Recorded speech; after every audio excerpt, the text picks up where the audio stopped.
እናንተ ደካሞች አይደል ያልከው? ደክሞኛል። ሌላው ቢቀር ደክሞኛል እልሃለሁ። ቀጥዬ ምን እንደምን እንኳን አላቅም፣ ግን ደክሞኛል። እኔ ጌታ ደክሞኛል፣ አባቴ ደክሞኛል፣ ደክሞኛል። እኔ ጌታ ደክሞኛል። እንደዚህ እንደሆንኩ ነገር እንዲያበቃ አልፈልግም።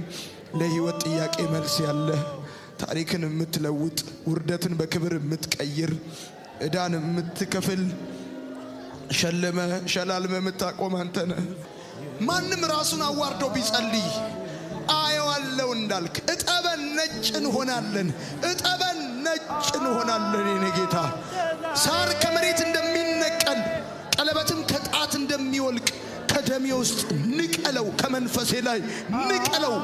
ሳይገለኝ በፊት አራግፈው ከላይ ላይ፣ ከዚህ በላይ ሳያዋርደኝ በፊት አራግፈው ከላይ ላይ። እኔ አባት መልካም